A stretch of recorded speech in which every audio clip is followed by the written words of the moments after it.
Hi everyone, it's Helen here, and today I want to talk to you about feet. The poor old feet, they're much neglected, aren't they? We talk and we focus and we work so much on the shoulders and the back and the neck and the knees and the hips.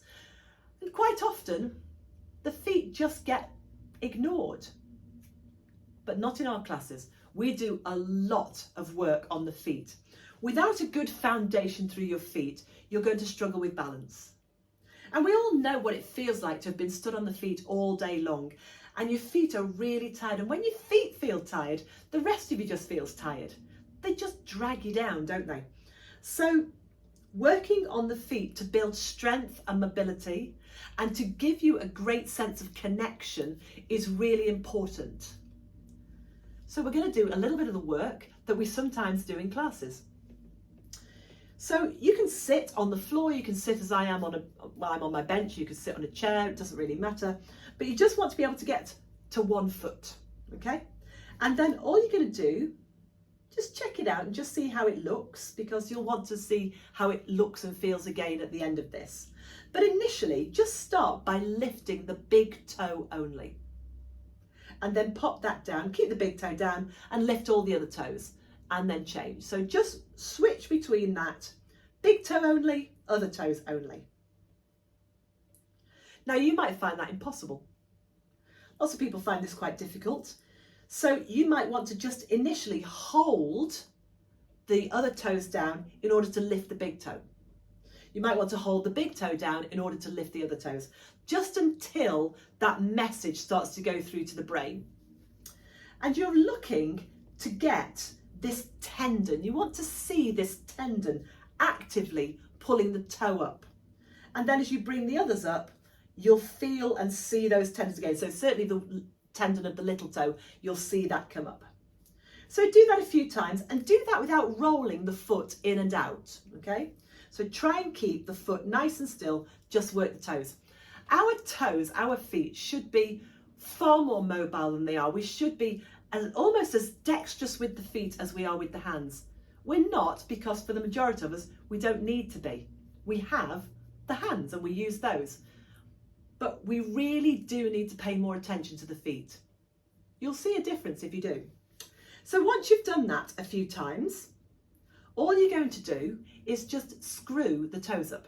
So like you're trying to pick up a pencil, just to pick up a pencil with the toes. We're not lifting the rest of the foot, so the rest of the foot stays as it is, but you're just screwing up the toes. You might even want to get a pencil and try it with a pencil. And then, leaving the toes long, bridge the entire foot. So if I turn my foot a little bit, so I've got a reasonably high arch anyway, but if I now bridge my entire foot, you can see how the arch lifts, but also my outstep has lifted as well. Now this can often give cramp, okay? So just be careful, but you might find you get a bit crampy as you do this one. But if you have, or if you're aware that your arch is perhaps a little lower than it used to be, perhaps it's fallen a little bit, maybe it's sometimes a bit tender, it feels quite heavy, then this might be very useful for you. So we've screwed the toes up and then we've bridged the foot, all right? Then you're going to take one hand and you're going to try and feed a finger between every toe, okay? So try and get some space between these toes. Poor old feet, they come out of boots and shoes at the end of winter, don't they? Blinking in the sunlight. They've been crammed into shoes. They're often crammed into shoes all day long.